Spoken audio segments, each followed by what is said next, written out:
Hello mga paps, usapang sasakyan ulit tayo. So ngayon, ang pag-usapan naman natin yung sa injection pump shutoff valve. So ano po ba yung shutoff valve? So ito po, may dala po ako dito example. Yan. Ito po yung shutoff valve, no? So nakakabit po ito sa diesel engine injection pump. So nandun po ito nakakabit sa ibabaw niya ng injection pump, itong shutoff valve. So ano po ba ang purpose nitong shutoff valve? Ang purpose po nito, ito po yung nagka-cut ng fuel sa diesel engine. So pag pinatay nyo po yung makina, so ito po yon, quick stop po ng fuel sa engine nya. So ito po ang purpose no.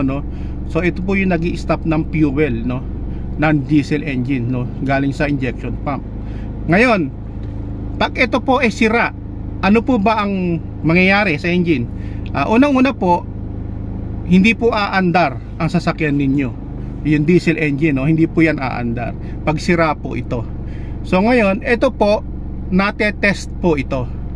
So ang pagtest po nito sa battery po ng sasakyan. So ito po, kung nakikita nyo po, i-connect nyo lang po itong dulo na to, itong tip na to sa positive post ng battery.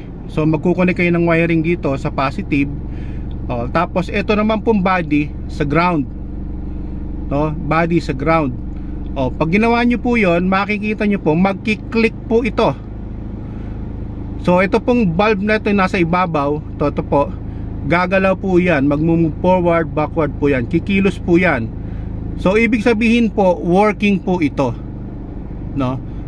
Maayos po ang condition pagka ganun. Pero pagka tinest nyo po ito ng dito po positive connection, no, tapos dito po sa body yung ground, hindi po gumalaw to, hindi po siya nag-click, no, ibig sabihin sira na po ito.